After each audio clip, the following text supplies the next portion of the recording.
Hi everyone. I had to switch locations on this one. There were too many people coming out. Just saw The Accountant. Ben Affleck is a hitman accountant. He's an accountant who's with a certain set of skills. And I am eating rum cake, black raspberry rum cake to be precise. And it's good. I'll try not to talk with my mouth full. But he plays an accountant, and he gets caught up in a few shady things, so forth, so on. And when I saw their trailer for the movie, I thought it looked fine. I didn't know how good it would be, but it had a certain tone to it. It wasn't hyper fun like John Wick's trailer is, but it was also not like some like the serious one second. There we go. Like some of the other movies, it had a very serious tone to it. It didn't feel like there was going to be like a lot of laughs or anything. First off, don't let the trailer fool you. This movie has a surprisingly good sense of humor about itself, particularly with Ben Affleck. Ben Affleck is great in this. All the actors are great. Ben Affleck is great as this. He's a kid with some form of autism, some sort of mental disability, and he has issues with textures. He has issues with lights. He has issues with sounds. He needs to finish things, and I love the fact that like a lot of people, they have a compulsion, some sort of like little mantra or something that kind of comes. And then with him, and I think I'm not certain if this is Affleck's nerd side poking through or if it's just something, because it is a nursery rhyme where he starts going, Solomon Grundy, born on a Monday, christened on Tuesday. It just, I'm like, I want to say that was Affleck's nerd side coming through on that, but who knows? But no, the movie, I gotta be honest, I love this movie. When I say it's in my favorite top 10 of the year so far, that's hard to say. I've seen a lot of good movies this year. I'd have to really think on that, but I mean, I'll give my rating at the end of this. It's damn good though. I think last I heard it's had like a 47 on Rotten Tomatoes. That seems unfair. This movie deserves a lot better than Rotten Tomatoes 47. I mean, because you have Ben Affleck in there, you have Anna Kendrick, who's also surprisingly really good, and it's not a romance. I mean, it looked like a romance might have happened between them at one point. It looks like she was going to try to go in for a kiss in one scene, and then Ben Affleck's compulsions take hold. He's like, so that's what they were doing. That's what they, what, who. And so that didn't end up happening. We do see that she makes out of the movie and stuff like that, and he sends her a painting.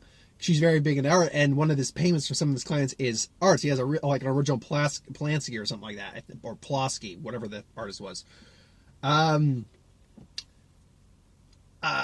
Where was I? Sorry. But their interactions, it is, because she's also kind of nerdy with numbers, nowhere near his level, but she's also actually really good with numbers and nerdy in that sense.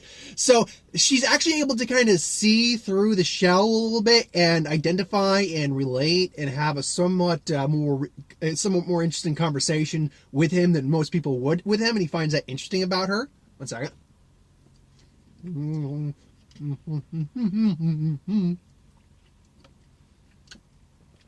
My mother always said, don't talk with your mouth full. And man, that's good. I haven't had rum cake in years. This is good stuff. Got it for $5, by the way. I got a whole little cake there for $5. Awesome.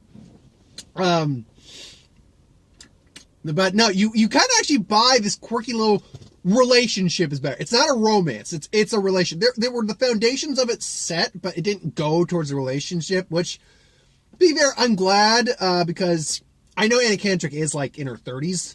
Or like early 30s, I'm pretty certain, or that or late 20s. But Affleck is 42, or 40, somewhere in his 40s. I think he's 41, 42, maybe 43.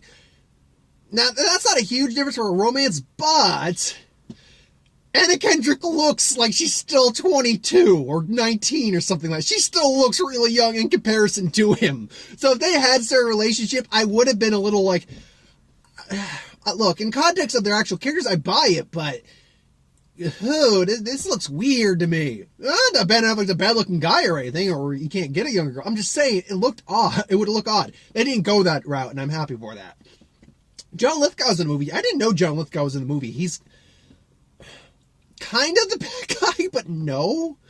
there is no real coherent bad guy in this. It's it's about money laundering and then re-laundering. I'm trying to exactly figure out what they did, because he explains it because of Affleck's character trait. He's talking really fast. You're able to keep up with it mostly, but he's talking very quickly. So it's kind of hard to pick up. I get the laundering, re-laundering for tax and all that. Essentially what Lithgow was going to do was go public with some stolen money involved and basically make billions to help people, which is what said he was going to do.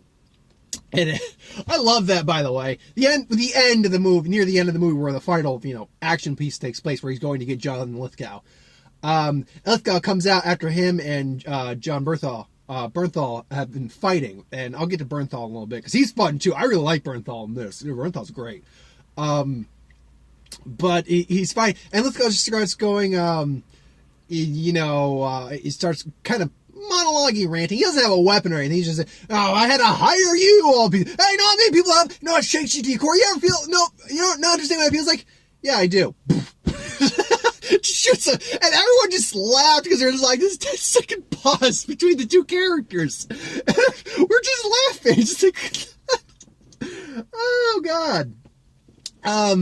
They used flashbacks actually particularly when you're talking about a person with a mental disability, because there's no action in this movie for like the first, when did the first real action beat take place? The first real action beat didn't take place until, and the movie's like 2 hours long, a little over, till at least 45 minutes in. For all the while, it's just we're just dealing with the day in, day out of this guy who has mental autism, who has, I'm assuming he has autism. They say he has something. A lot of the people, the kids they showed in this special home in the beginning scene have like some form of autism, mental disability. And the kid they got to play, the young Ben Affleck, by the way, did remind me, of Ben Affleck. That's kind of what I don't know how old he was. I think he's supposed to be like 10 or 12. But was very much you looked like what I would think Ben Affleck looked at that age. So yeah, I bought this was like a young Ben Affleck. And it's just showing him going through his day-to-day routine, how he's got the closer to the hot cake. He basically doesn't have he lives in a home, but really all his valuable possessions, which include comic books, paintings, Luke Skywalker's lightsaber replica. I'm like, you are awesome. I would be your friend despite your awkwardness. And again,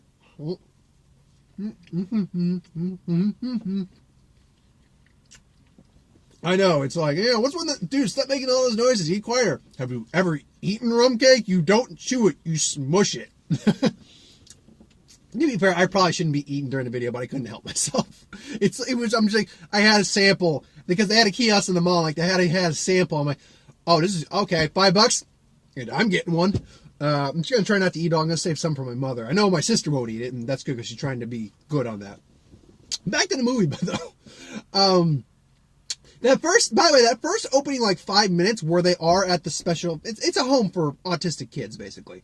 So we see his brother's there. He's there. He's building basically a puzzle, not looking at it at all. And then there's this girl who they explain a little later, like near the very end, because we see them again and we see an adult version of her. Why she not exactly what she has, but kind of what it entails. She doesn't speak anymore. She's walking a lot. She's one of those, and we see him freaking out because he can't find the last piece. He's got to finish the puzzle. And then she goes there, she sees him, and she sees the piece, and she hands him the puzzle piece. And I'm like, you see him calm down. It's like, Solomon Grande, Monday, and you see him calm down. I'm like, it's really hard to really capture autism. Well, not really hard. I mean, actors can do it. I'm just going to finish this real quick.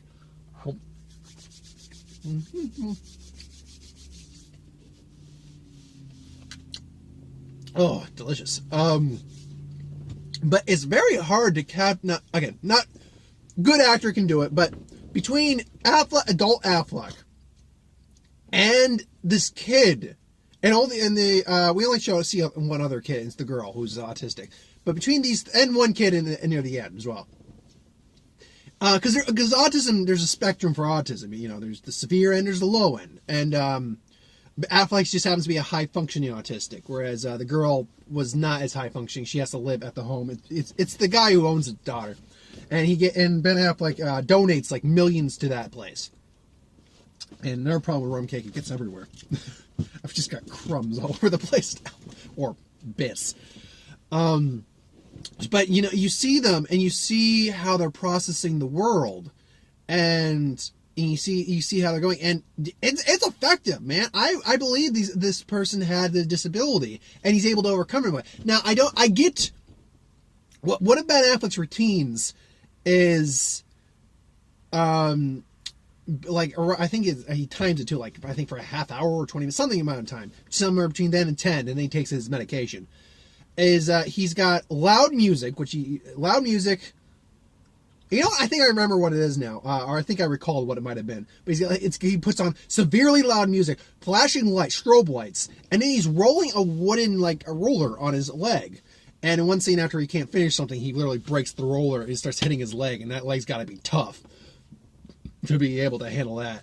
Right, he's bleeding, but it's not like he broke his leg on it. But I think that's supposed to illustrate his texture issues.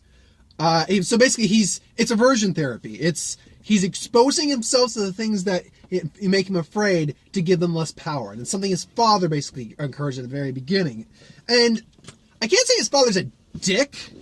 His father's a military man, so they moved. You see him at one point training with a sensei. His father actually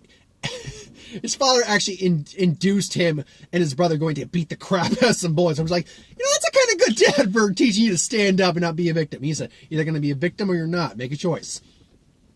And he makes a good point, is that, no, if that's what my son's afraid of, putting him in this place with less of it is not going to help him. Exposing more to it will help him, because the world is not sunshine and puppy dogs. It's not a nice place. It is a loud, bright, and a dangerous place, and my son has to be prepared for that.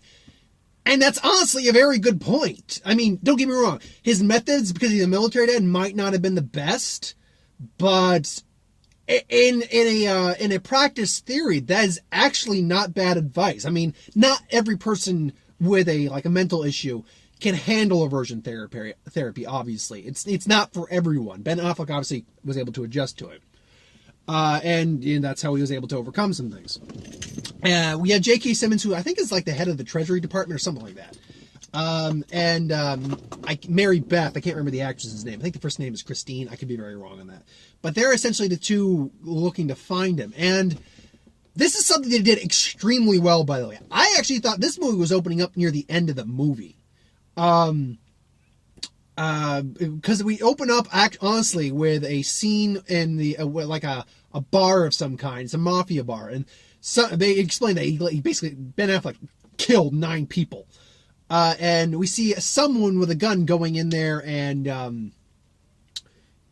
shoot and go in to see the bodies there. Hear someone die. Apparently, he got kicked. One kick from Ben Affleck killed this guy.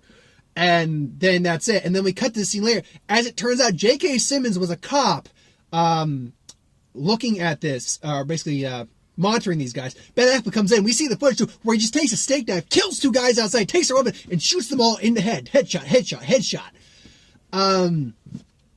And J.K. is this cop who goes in, and he's got a gun to J.K., and it's not some of the best acting I've ever seen J.K., but it's a severely good moment where you just see J.K. Simmons is like, or it's like, who's your employer? It's like, cop. It's like, are you a good cop? No, not particularly. Or he's like, please, I'm a father. Are they growing up? Yes, they're growing up. It's like, were you a good father? And then you just see him break. He does, yes, I was a good father. I fucked up everything else in my life, but that was the one thing I did. And you just see Affleck just disappear, man. Can you imagine being in that scenario? Holy shit. J.K.'s awesome in this movie. He really is. He's got a great sense of humor about him. This whole movie's honestly got a good sense of humor. Particularly with the British woman who says, do you like puzzles? We never find out who that woman is, by the way. The woman Affleck's constantly in communications with. It's kind of like her Basil. Not Basil. Not Bosley. No, it's kind of like his Charlie. Hello, accountant angels. Hello. Like I said, Anna Kendrick's great. J.K. and the actress, and Mary Beth, I can't remember the actress's name, sadly, are great. The action sequences, when they do happen, everyone's just like, oh shit! Ben Affleck's kicking some ass! It's like Batman if he didn't give a shit, so...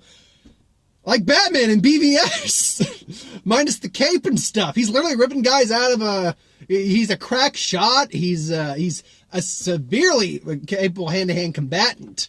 I love the scene we laughed at in the theater. There's a scene where they're going to the couple he helped with their taxes on the farm, and they offered to let him shoot out there on the range, and he waves at them and stuff like that. It's a friendly thing. They go there to kill him. He shoots one guy with the sniper, blows up the truck, and then it's just like the guy takes out a knife. Ben Affleck just takes his belt off. The guy charges in. Ben Affleck slaps him in the face, and then slaps him again. He's just like, what the fuck? And he just gets his ass kicked by a belt and is choked out, just cracks his neck as the other the couple looks on and just goes, yeah. It was funny. It was legitimately funny. John Berthol's in this movie too, The Punisher from Netflix. I had to look up who that was. I'm like, I recognize who that is. And then I read the title. I'm like, John Berthol, that's who that is. Now, I've never watched I don't have Netflix. I'm one of those few people who does not. I've seen clips, though, of like Daredevil, Punisher, Luke Cage, Ghost Rider, all that. I've seen clips of them. Jessica Jones, obviously Ghost Rider's on Agents of S.H.I.E.L.D., which I could actually watch, but I just don't care. I go online and watch the Ghost Rider clips. That's what I do. But sorry, I lost my train. But I've seen him, and he's really good. But then I'm like, okay, so John Berthol, essentially, I'm like, okay, so is this guy he's obviously a hitman of some kind. He's, he's threatening people. He kills people. So I'm like, this is the one, and I'm like, literally, this is the one weakness I had with the film. I knew immediately who he was after 2 flashbacks and seeing him twice. People. No, I knew immediately who that character was. And obviously, spoilers, it's his brother. It's his brother. Because they make a point that, one of the things for him is loyalty. Loyalty is the most important thing, and things like that, old school things like that. His father ingrained that to him. And they hadn't spoken to each other since they went to their mother's wake, and his father got in the way of a gun and got shot and killed. So he blamed his brother for that. But because they keep cutting to his brother and his relationship, and we see this, and he's American, he's functioning, all that, he's not like autistic or anything like that. He's kind of a wisecracker, things along those lines. And because I'm kind of seeing a slight resemblance with the kid and him, like, that's his brother. And I'm waiting for the reveal. I'm waiting for it. And then they finally do the reveal at the end near the final action piece, which is great, by the way. I heard a good comparison for this movie. This isn't like Jason Bourne so much as it's kind of like John Wick, but obviously not. It's nowhere near as hyper violent as it, like just constantly. But it definitely has more of a John Wick than Jason Bourne vibe in my mind, or at least for Ben Affleck. It does have some elements of Bourne, but it feels a bit more like John Wick. Because John Wick's is actually pretty funny in its own right, and this movie's actually pretty funny. It's got legitimate humor. I can't stress that enough. If you're thinking this movie is just all grim and dark, it is not. There's actually some decent humor in this movie. It's because it's good writing, actually. It's got really good writing to it. But no, it's the final revelation, and then they have their square off. And you know what? It worked, because when he explains, like, I haven't seen you in 10 years after Dad died, after you got him killed, and he apologized, and then they have a fight. And he's like, he beats Ben Affleck a little bit. Ben Affleck's like, fight back, and then Ben Affleck just kicks his ass. And then they just have a heart-to-heart. And John Lithgow's watching this whole thing on the screen. He's like, the hell? Why didn't you kill each other? And then it goes to the scene, and he explains, and he's like, yeah, something shaking to your core? Yeah. So, yeah. And John Berthol lives. And that's the thing about this. I don't see this movie getting a sequel, but if they announced a sequel to this movie, I'd go see it. Him and his brother maybe teaming up, doing some stuff. Anna Kendrick coming back. I could see a sequel to this. I don't expect one. One, because I don't know how well this movie's going to do. If the audience reaction, because there was like about 20 other people besides me in the theater, maybe 25. So it was a relatively full theater. Granted, yeah, the theater says like 100, but even so, for an opening pre-screen night, that 20 people is actually pretty good. If the audience I had was any indication on how well audiences are going to enjoy this movie's going to do really well. I don't know what this movie was made on. It couldn't have been made on a lot. Because we had We had a few location shots. I mean, you got the actor's salary and all that, but really, this isn't. I mean, John Wick was made on $20, and there's a lot more freaking choreography and stunt work that went into that, car crashes, all that. I'm gonna have to actually check what the box office is on or the budget is on this, because this movie's only made on like $20 or $30 million. I think this movie will probably do fine at the box office. I think this movie will do very well, because I'm making comparisons to John Wick because honestly, it's a better comparison than Jason Bourne, even though Jason Bourne made tons of money. If it's same as John Wick, then I think, and I've actually heard a lot of people say this might be like an Oscar contender. I don't know about that. But John Wick was thrown into, I think it was October it came out, and not expecting to make a lot, all that. And it was a runaway hit. Everyone loved it. I love it. I still need to pick that up on DVD. And there goes the light, as usual. I will talk in the dark while I'm dancing with myself. Anyway, there we go. Hello, darkness, my old friend. I saw the light. Anyway. So, if it's anything like that, and this is a runaway hit, I can see a sequel being made. If it makes the money to earn a sequel, they'll make a sequel. I have a feeling about that. I have a good, strong feeling about that. So what would I give The Accountant? Here's the thing.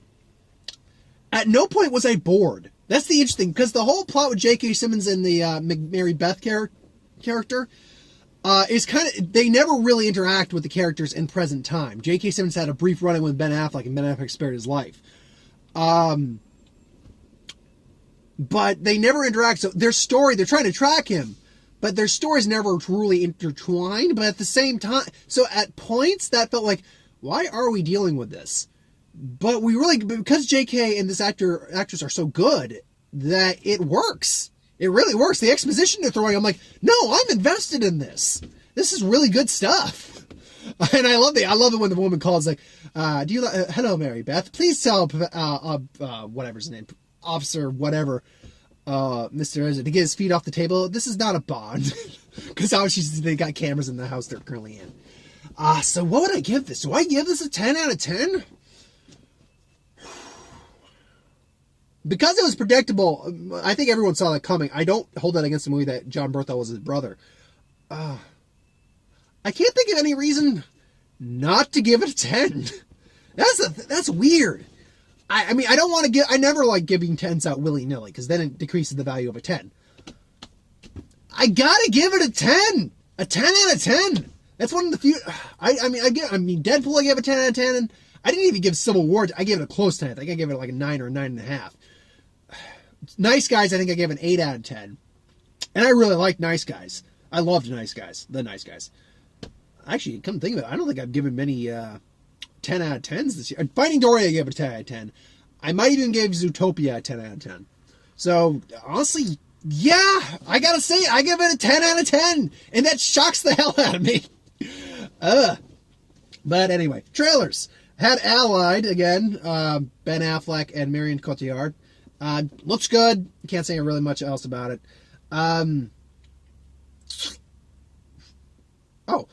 Gold, again, Matthew McConaughey. I've already talked about that. Looks good. Looks like an Oscar contender. Can't say much more about that. Live by Night. Now, I've heard about this trailer several times. I've actually never watched it up until now. This was a good trailer. I'm down. It's Ben Affleck playing, he's a guy who doesn't really want to be the gangster, but he's basically doing what he has to survive. And I'm stealing a little cake right now.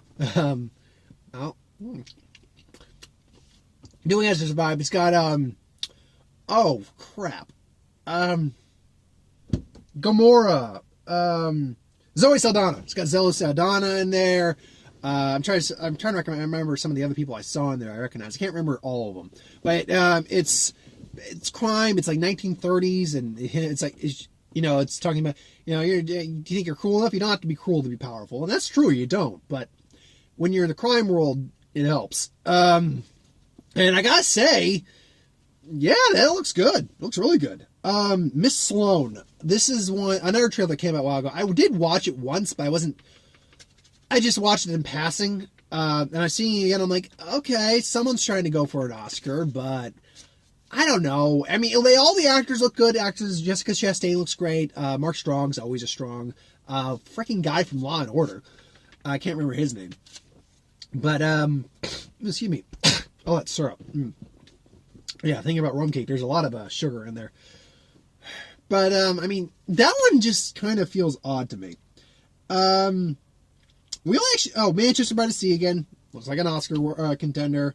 And Split. That looks like a fun, groovy thing looks like a fun Shyamalan movie where I hope he turns into a werewolf or some sort of monster. So, anyway, that's my thoughts on that. Thanks on The Accountant. Again, 10 out of 10. It shocked me, too. I thought it was going to be good. Didn't think it would be that good. I liked a lot of the commentary it was given for the autistic community.